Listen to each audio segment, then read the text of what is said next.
Can you hear me? You can hear me? Okay. All right. Welcome, everybody, to the League of Women Voters Lackawanna County Essay Contest. And this is the award reception for the National Women's History Project. And my name is Diana Dakey. I'm representing the League of Women Voters of Lackawanna County. About the essay contest.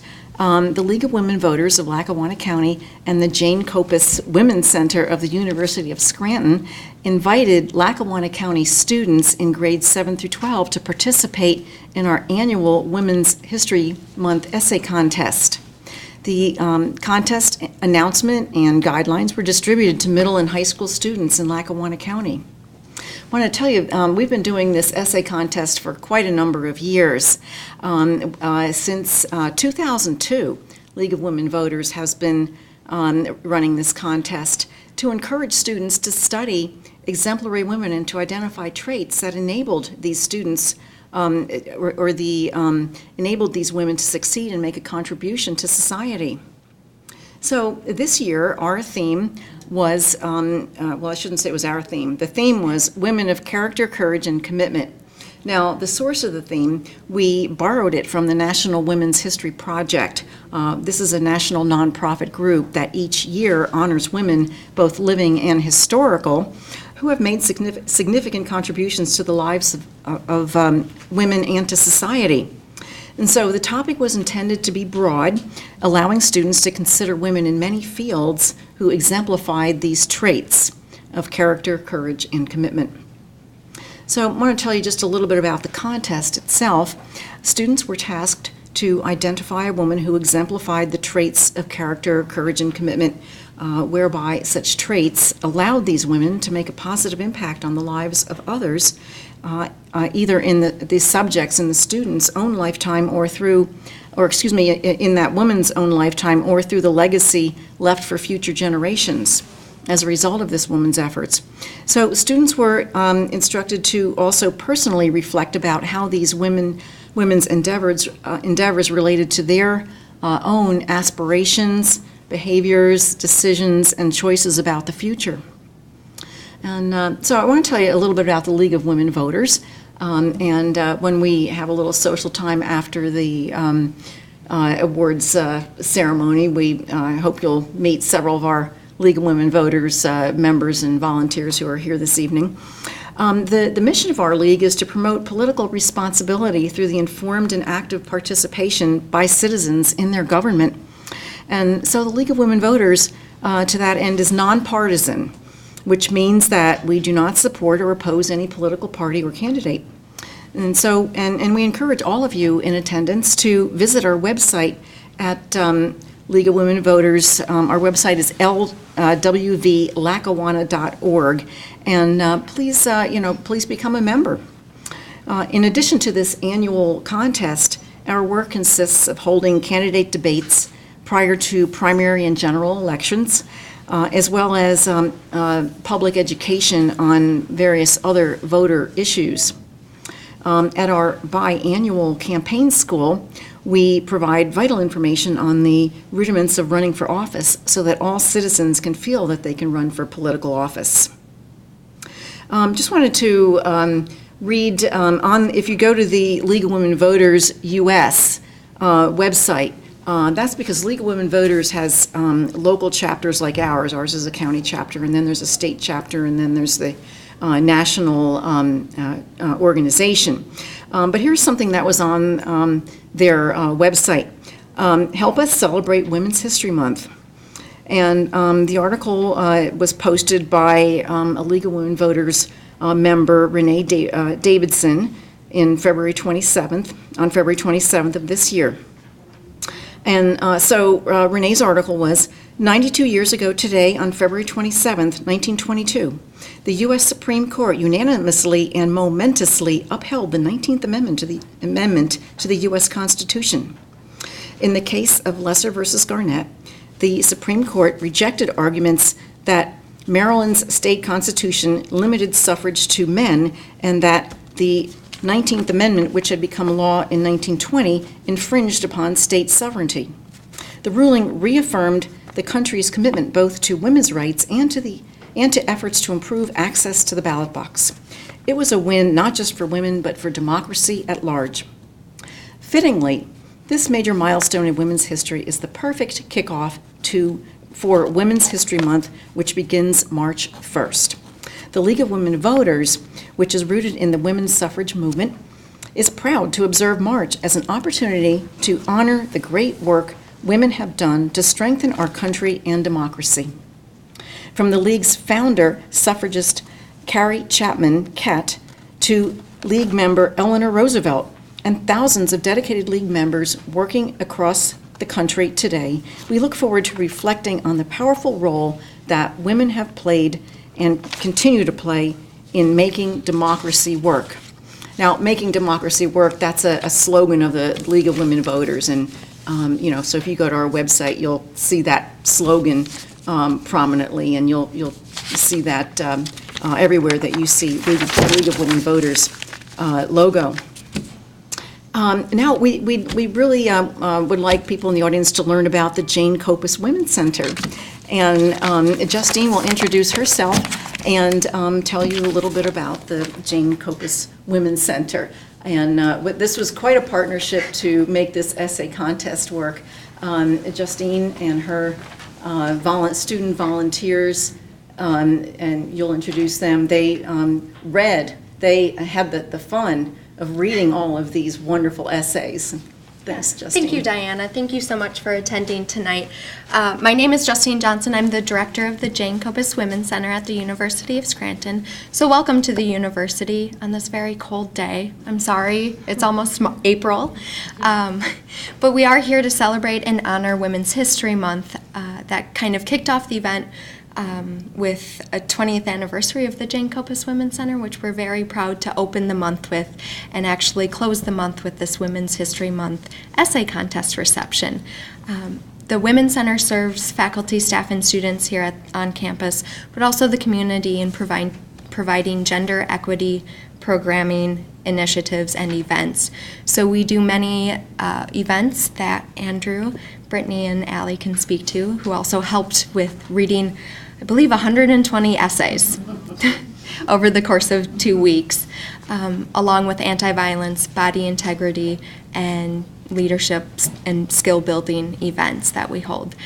So I'm very excited to see you all here, and I hope you stay committed and dedicated to Women's History Month and raising awareness. And I'm very excited that you are all people of character and commitment for this event. Thank you so much for joining us.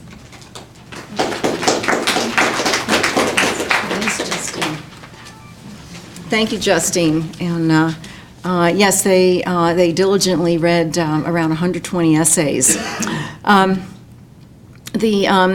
like to acknowledge many supporters that had an important part in contributing to this event. First of all, I really want to thank the schools that participated and the faculty that supported the event. We distributed this announcement by email to schools all over Lackawanna County, and schools represented here among the winners are West Scranton High School, Old Forge Junior Senior High School, North Pocono Middle School, and I did say Old Forge High School, right? So I believe Rochelle Crowley, who's the guidance counselor at West Scranton School District, is here in the audience, and thank you for coming to support your school and to support this event. Are there other faculty people who snuck in while I was, oh, yes? I'm from Old Forge High School. Oh, great. And you're? I'm Jennifer Wyant. Oh, thank you so much for, yeah, okay, thank you. Jennifer Wyant is here from Old Forge High School. Wonderful. And we'd like to thank the University of Scranton for providing the fine facilities and prizes. Can't have a contest without prizes. And they were generously donated by local businesses and organizations. The generosity came from Cinemark, Idle Hour Lanes, Krispy Kreme, Lackawanna County Convention Visitor Bureau, Lackawanna County Federation of Democratic Women, McDonald's, Pizza Hut, Southside Bowl, Valley Bowling Lanes, and the YMCA of Greater Carbondale. And Cindy Mio, one of our members, we want to thank her for tracking down a wonderful assortment of prizes. We'd like to thank ECTV for video recording tonight's awards ceremony. To view the video recording, you will eventually be able to go to our website, lwvlackawanna.org, where you will find a link to the video posted. That link will take you out to YouTube in order to view it.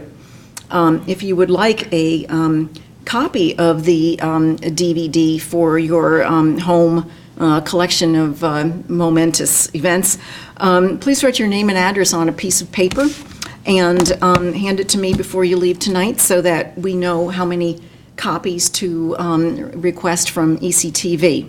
And then Dan Schreffler, our Secretary-Treasurer, will mail that to you in a few days.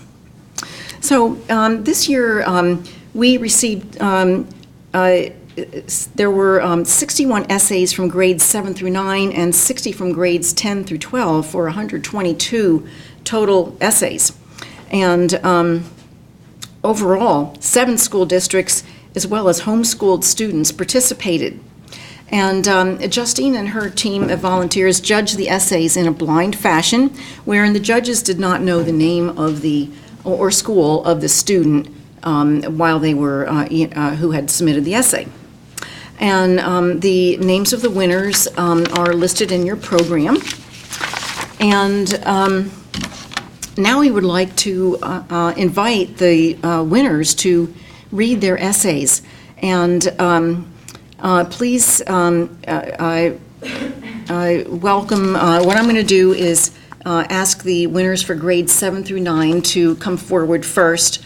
The student receiving honorable mention, and then the student receiving second place, and then student receiving first place, and so on, and then I'll move on to high school. And I will introduce each student one at a time and let you know also who their supporting faculty person is. And I think you'll enjoy hearing these essays. So in grades 7 through 9, honorable mention went to Susan Nitch. Susan's here with her parents this evening. And she was supported by teachers Michelle Swartz and Kristen Jones at the North Pocono Middle School in the subject of science. And Susan is in the 7th grade. Her essay title is Amelia Earhart, A Remarkable Woman. And Susan, we invite you to come forward and read your essay.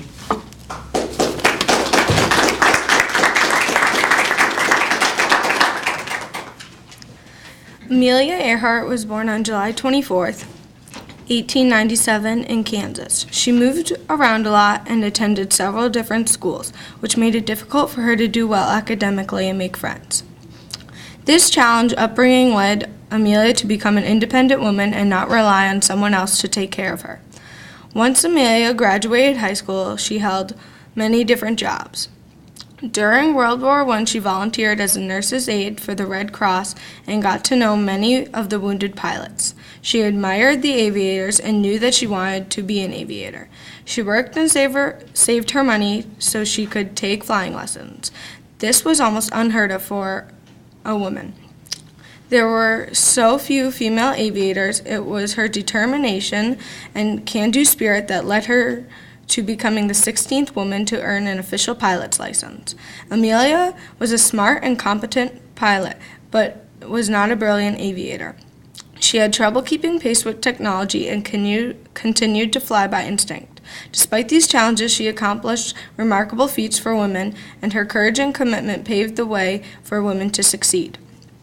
Amelia's final flight was to circumnavigate the Earth. Her goal was to be the first person to do it around the equator. She encountered mechanical problems along each leg of the trip, but her courage and commitment made her continue.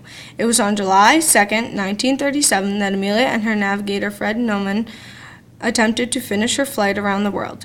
Her last transmission was at 8:43 a.m. The transmission was poor and believed that they were off course. Despite an extensive search and rescue effort, she was never found. Amelia Earhart was a remarkable woman. She was courageous at a time when women faced many challenges. Looking beyond her accomplishments as an aviator, she wanted to prove that women would be equal to men. Her life and career have been celebrated for decades. Amelia Earhart set such an example of what women can accomplish. She has positively impacted my life by showing me that I can accomplish my dreams no matter what the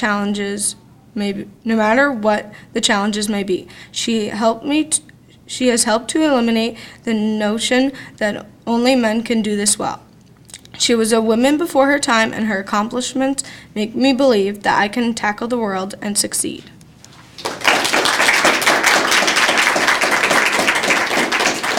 Susan.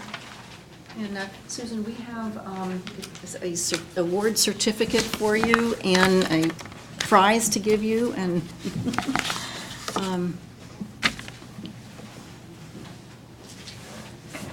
Dan's bringing up the certificates.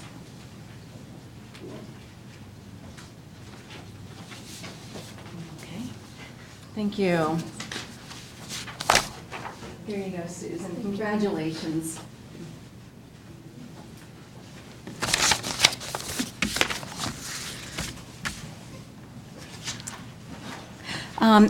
Also in the grade 7 through 9 category, second place went to Cameron Reed. Cameron is here with her parents, and she was supported by Jennifer Wyant, her U.S. History 1 teacher, who is present in the audience, at the Old Forge Junior Senior High School. Cameron is in the 9th grade. The subject of her essay is Harriet Tubman. And Cameron, we invite you to come forward and read. There's Cameron. We invite you to come forward and read your essay.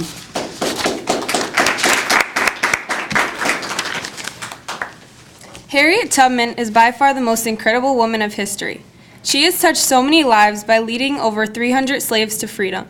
She was born a slave in Maryland's Dorchester County around 1820. At the young age of 5 or 6, she was sent to work as a house servant. 7 years later, she was sent to work in the fields. Her life was by no means easy, but she managed to get through it. In the 1850s, Tubman became famous as a conductor on the Underground Railroad during the chaotic time of slavery. She was exposed to working hard in the field, including cruel beatings. In 1849, she fled slavery, leaving her husband and family behind in order to escape. She returned to the South at least 19 times to direct her family and hundreds of other slaves to freedom by the use of the Underground Railroad. Tubman also served as a scout, spy, and nurse during the Civil War. Her courage was breathtaking. She put herself in danger to lead slaves to freedom, including her family. If anyone ever wanted to change their mind during the journey to freedom and return, Tubman pulled out a gun and said, "You will be free or die a slave." She was extremely committed to getting what she and others deserved. She became so well known for leading slaves to freedom that Tubman became known as the Moses of her people. Tubman inspires me because she put her life on the line for other people's freedom. This shows that she is humble and kind-hearted. She motivates me to try and make a change on the world. I believe everyone should try and be a little more like Harriet Tubman. She inspired so many people to do great things. I am proud to say she is part of Women's History Month. She shows that hard work truly pays off and to never give up. If we all practice her perspective on things, we will be successful in life. Thank you so much, Cameron. And we'd like to give you a certificate to remember this, and we have a prize for you also. Thank you. Thank you. Okay, also, the first place winner for the grade 7 through 9 category is Nori Zakeo, and she is a student of Mr. Vince Wajnar at West Scranton High School, and in his class for Honors World History. Nori is in the 9th grade. The subject of her essay is Clara Barton.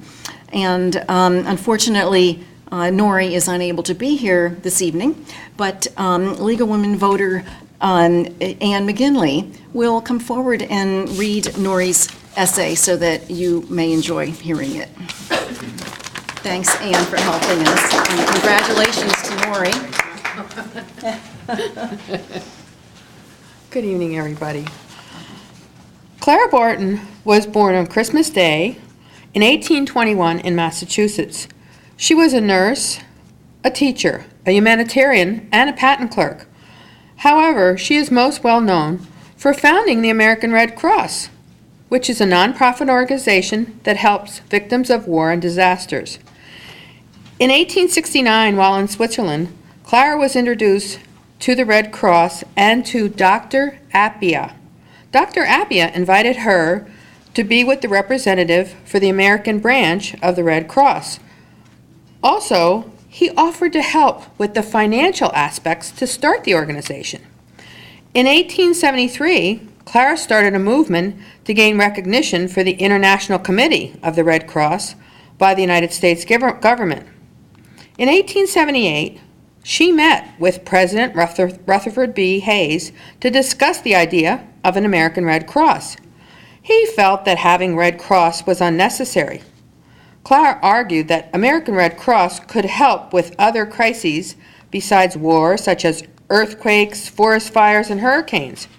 From this, the American Red Cross was born. Clara founded and became president of the American branch of the Red Cross in Washington, D.C. on May 21st, 1881. She also opened the first American International Red Cross headquarters in Turkey. Clara died on April 12, 1912, of tuberculosis in Maryland. She was 90 years old. Thanks to her, we have an outstanding organization that helps people affected by disasters in America, provides support for members of the military, their families, collects, processes, and distributes blood, delivers health and safety education and training, and provides international relief and development. I decided to write about Clara Barton because she was an outstanding nurse and a phenomenal person.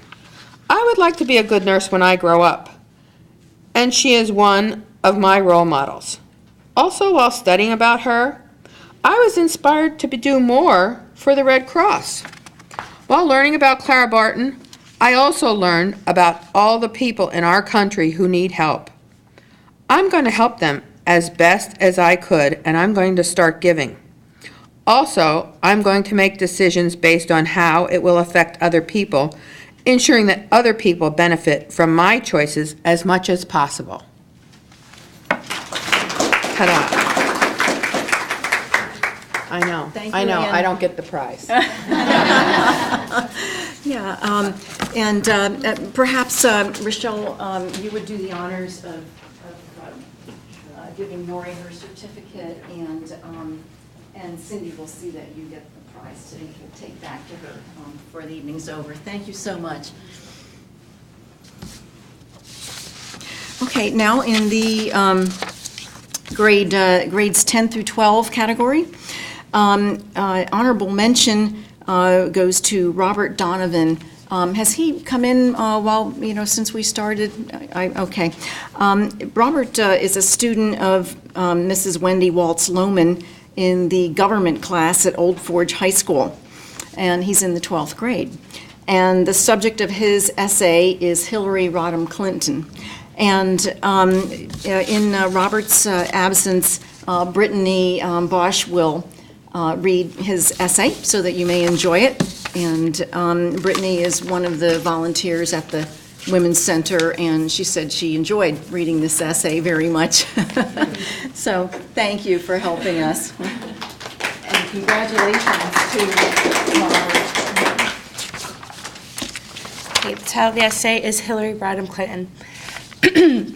Hillary Rodham Clinton was born in Chicago, Illinois on October 26, 1947. She is the eldest child of the late Hugh and Dorothy Hadwell Rodham. She is married to the former 42nd President Bill Clinton and has a daughter. Hillary became involved in politics at a young age. She became active in young Republican groups and campaigns for presidential nominees. Her inspiration to work in public service came after hearing the famous Reverend Martin Luther King speech in Chicago. After leaving the Republican Party, she became a Democrat. A well-educated woman, she was senior class president and active in student politics while attending Wellesley College.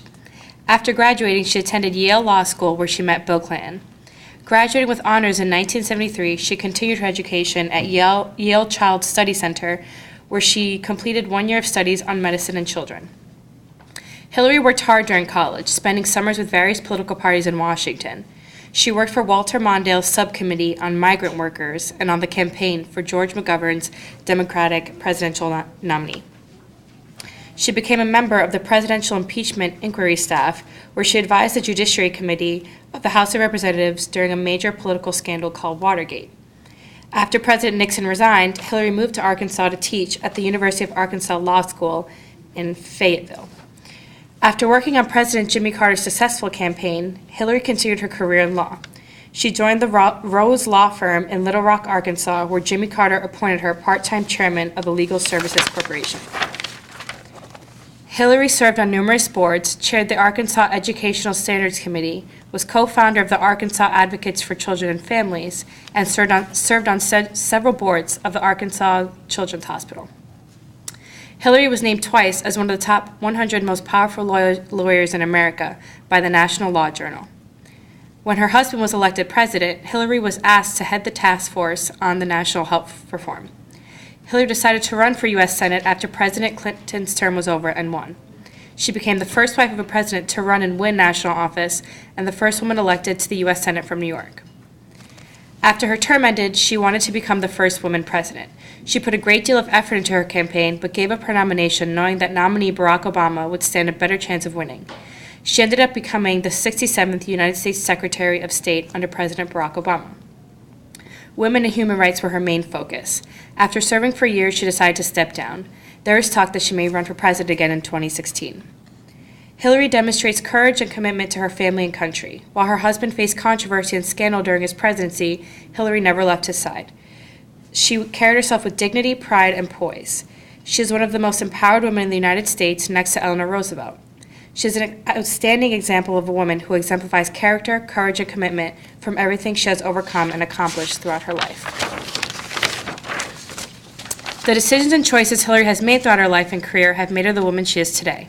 She is admired for dedication and drive to succeed. She is an inspiration to me because of how hard she worked, not letting her obstacles get in her way or set her back. She made me realize that anyone, especially women, can be successful, powerful, and achieve any goal if they set their mind to.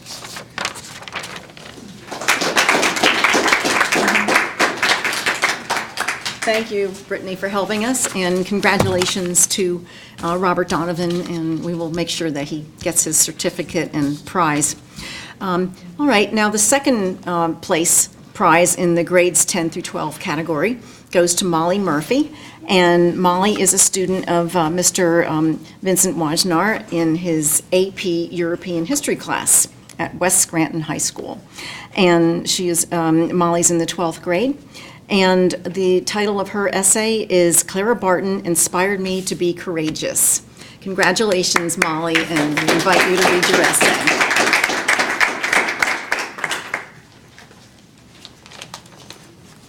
Oddly enough, he didn't tell us all to write about the same person. Clara Barton was one of the most courageous and committed women in history and is a huge inspiration to me as I am an aspiring humanitarian, and I hope to make a difference as she did. Clara Barton made an enormous difference in American history as a nurse and as a teacher. Clara Barton was educated mainly by her 4 older siblings and began her career in nursing at just the age of 11, when she nursed her older brother back to health during a serious illness. At the age of 17, Clara Barton became a teacher in Massachusetts and founded her own school just a few years later. After 10 years of teaching, she decided to change her career path. She studied writing and languages at the Liberal Institute in Clinton, New York. She opened a free school in New Jersey, but after the board put a man in charge instead of her, she moved to Washington, D.C. and began her work as a clerk in the U.S. Patent Office. She was the first woman who had received a substantial clerkship in the federal government. After the start of the Civil War, however, Barton refused a salary from the government and began working as a nurse, aiding soldiers on the front. At first, her efforts were refused by military and civil officials because she was a woman. After time, however, she gained their trust and began receiving supplies from around the country. Later in her life, while traveling with volunteers during the Franco-Prussian War, Barton learned of the Red Cross. 12 nations had signed the Treaty of Geneva, which had created the Red Cross, but the United States had not. She returned to America and began rallying support for the U.S. to sign the treaty. She eventually became the president of the American Red Cross when the treaty was signed and made significant improvements to it, such as helping not only in times of war, but also in times of peace. For this, the United States earned the Good Samaritan of Nations label. Eventually, this became the standard for the Red Cross, and the American Amendment was added to the Treaty of Geneva. Barton was also dedicated to fighting for the rights of women. She was the most decorated American woman. She received the Iron Cross, the Cross of Imperial Russia, and the International Red Cross Medal. To me, Clara was courageous because she helped people during a war. It takes a lot of courage to go out onto a battlefield, and it takes a lot of selflessness to do it in order to help people. I hope to be like her and to help people. Currently, I donate blood to the American Red Cross regularly, and I'm a member of the Lackawanna County Red Cross Volunteers with my school Red Cross Club. I hope to eventually do much more. I want to join the Peace Corps after college and later travel to many foreign countries as a foreign service officer. I know this is a dangerous profession, but I hope to use my position in this field to prevent wars and better American relations with other countries. I hope to be courageous and committed enough to make a difference, just like Clara Barton did.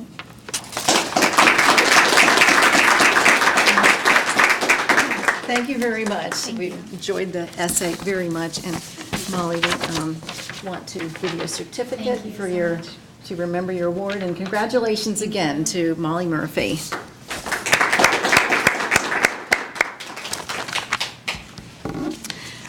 We have one more.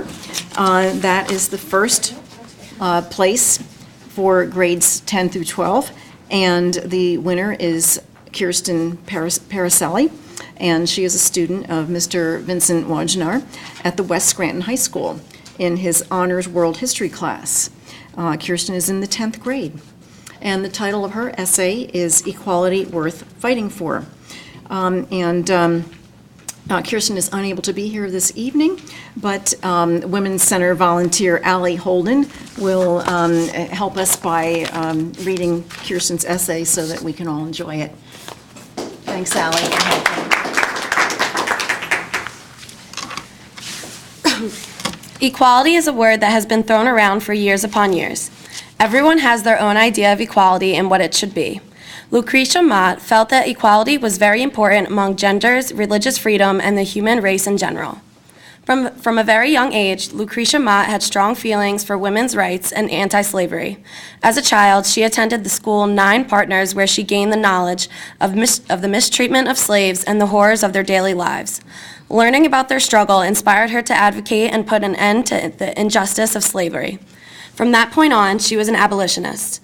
Mott had also discovered that her female teachers' salaries were half of the male teachers' salaries at most schools, including her own. Throughout her life, Mott committed herself to fighting for the rights of herself and others affected by the lack of equality in religions, slaveries, schools, prisons, and genders. She traveled all over the country to spread her ideas. In 1853, Mott put together the Philadelphia Anti-Slavery Society. She traveled as a delegate of the society to the 1840 World Anti-Slavery Convention and was very disappointed when she was not allowed to participate in the event due to her gender. The rejection of her involvement in the convention led her to help form the first Women's Rights Convention. In 1866, she became the first president of the American Equal Rights Association. Lucretia Mott was so dedicated to her cause of equal rights that she was willing to risk her own life to help people. The Underground Railroad was formed to help slaves run away and seek freedom. Mott played a part in the aid by using her house as a station for the runaways and hosting them till they left for their next station. Even after anti-abolitionists burned down the Pennsylvania Hall in protest of the freedom of slaves, she stood her ground and continued advocating for slaves. Mott's character as a devoted advocate has inspired me to fight for what I believe in and stick up for those who deserve equality. Her achievements have taught me that as long as I push myself and strongly believe in a cause, I can make a change. In my future, I plan on speaking up for those who cannot. Everyone deserves to be equal, and it is only achievable through character, courage, and commitment.